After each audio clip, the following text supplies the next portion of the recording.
you've spent a lot of time thinking on something that really was not true. Or let me ask you this. Have you ever met someone that had spoke and listened to so many lies that their lies became truth? I asked someone one day, because if their lips was moving, I knew they were lying. I asked them one day, I says, do you really believe what you just said? And they stopped and said, yeah, I think. I said, well, either you do or you don't. And she said, why are you questioning me? I said, is what you just said, is it really truth, or does it just seem to be true? She said, I'm confused. And I had a right. I felt like I had the right to be able to say this. I said, I'm not your judge. But could it be that you have believed this lie so long that it's now true to you? And I knew that had been the case. And I want to just be very clear. It doesn't matter if we think it's true. Our thinking something's true does not make it true. Truth is truth. God's truth is truth. But he says here, fix your thoughts on what is true. So how are we to fix our thoughts? I want to give you 3 things, because I really believe that if we're going to align our thoughts with God's thoughts and God's assignments, there's 3. There's a whole lot more here. There's 7 or more. But I want to give you 3 things just to really be able to process this week. And I'm telling you, I'm doing that. I'm trying in my own life to really take my thoughts captive and be very sure of making sure that I'm looking at God instead of some mirage or some image that I think that it may be God. But here's the first thing I think we need to fix our thoughts on, and that is this: we need to think good thoughts. Now, I'm not talking about this power of positive thinking. Hey, you can think positively all you want, but if it's not based on the truth, it's still a lie. But we need to think on good thoughts. Now, notice again, fix your thoughts on what is true and honorable. And he goes on and on and on. I was reminded of today in my quiet time when I was just kind of going through the notes of this message about what are those good thoughts. And for me, one of them was Psalms 139. I will praise you, for I'm fearfully and wonderfully made. Marvelous are your works, and that my soul knows very, very well. Recently, I received some inside information that a young man was about to make a major, major life-changing decision. Extremely talented young man, and I had some of the men of the church praying with me as I went to meet with this young man. I mean, bright, incredibly smart, good-looking, charisma, good name. But he had just been offered a very lucrative opportunity. Making several $1,000s a weekend. Now, first thing ought to go through your mind, like it did mine, is if a young man can make several $1,000s in a weekend, it's probably not legal. And that can be based on truth. And I sat and I talked to him, and as he was telling me, he says, man, they may be doing that, but I'm not that person. I could do this and it not compromise my convictions. Which I declared boldly to him, I don't believe that we can if we're standing alone and the majority is over here, I don't think you're going to influence them as much as they're going to influence you. And so as we started talking and understood his deal was to because of a family need, he's thinking, man, this could really provide for my mom. By the way, that may make sense from the world standpoint. But I'm telling you what, we have a provider, and his name is Jireh, that we don't have to do unethical, illegal things to see the provision of God. Do you not think God is able to provide? If he can provide for the birds of the air and he can take care of everything in existence, I think God can meet our needs. And so as I'm thinking about this situation, I'm talking to this young man, and I'm telling you, there's brokenness and there's fear. And I made a statement. I said, I want you to know something. If you do this and you find yourself getting in trouble, make me one promise. I said, if you can get to a phone, you call me, and wherever you are, I'm going to come. And he looked at me, and I said, I pray you don't go down that road. I said, but I believe in you so much, and I love you that much, that if you find yourself in that situation, I will come. And I said, it may be my death and your death. I said, but there's going to be something going down that day. I said, because you don't belong in that place and in that crowd. And I mean, and y'all think, well, man, that's not nice, Pastor. You should have just said, I'm praying for you.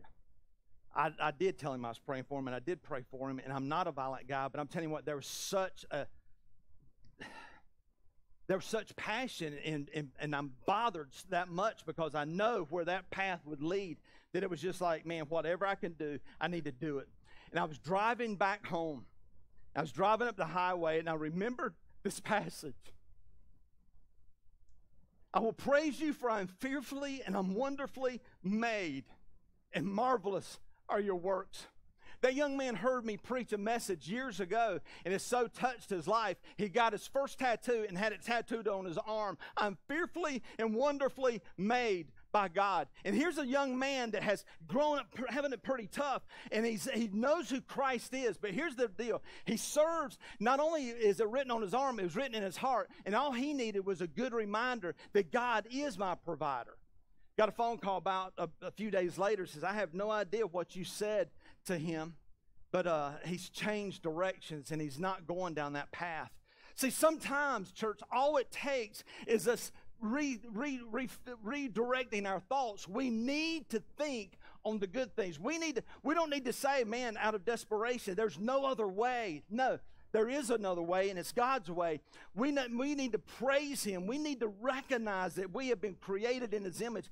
Another scripture that came to my mind this morning was Jeremiah 29:11, that is so familiar, but to realize if we're going to fix our thoughts on those things that are good, we need to just realize that, man, God knows the plans that he has for our lives, and they're plans for good and not evil, for a hope in the future.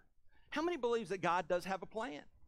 And so I believe that we've got to fix our thoughts and start thinking on those good thoughts. You know, to be real honest, the things that's messed me up probably more in my Christian walk is where instead of thinking on the plans that God has for my life, I've been thinking about the plans that God has for somebody else's life, and how I would compare myself to that other person and think there's no way I can do that. Well, here's a little inside scoop. You're not responsible to live out somebody else's life.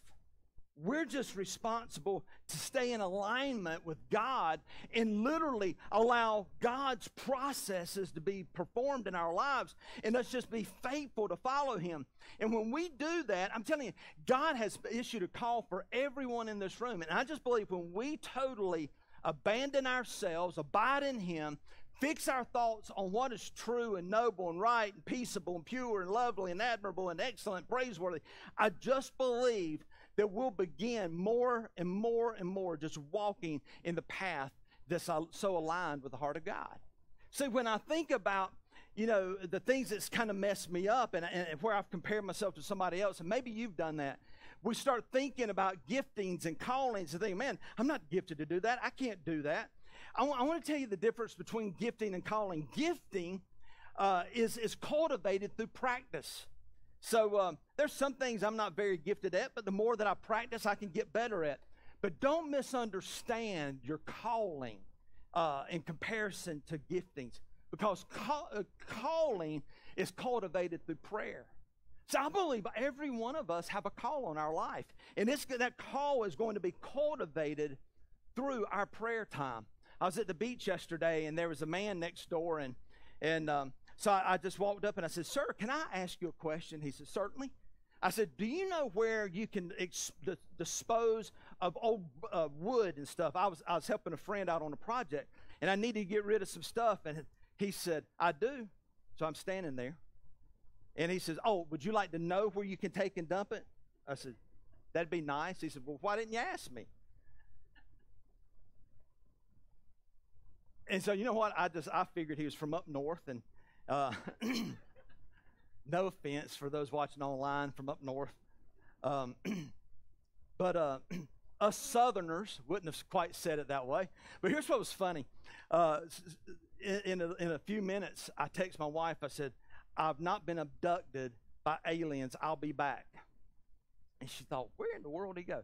I met this guy. We talked about 10 minutes, and then he invites me to jump in the car and take a ride. So we're just riding around the beach. And this is a retired Navy man, and never met him in my life. But here's the only thing that we have in common. Come to find out, he retired, and he lives in, or used to live in High Point. He lives at the beach now. But he kept talking about partying and just the big life and all this stuff. And so we'd talked for an hour, getting ready to leave. And I said, by the way, my name's Daryl. He says, hi, I'm Dan. He says, hey, I didn't ask you, what do you do for a living?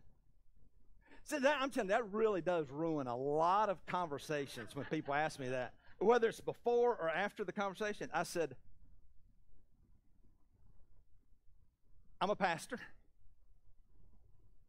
Oh, well, so I guess your partying is going to be a whole lot different. I said, hey, I'm going to tell you, the parties that we have now as believers is much more radical than they used to be whenever I was a lost man coming to the beach. But I just say, here's the thing, is that he and I was talking about the conversation. I kept thinking about, man, there's one opportunity after another opportunity after another opportunity to share my faith, to share my hope, to share, the most wonderful story ever. But you know what I believe the enemy wants to do? He wants to distract us.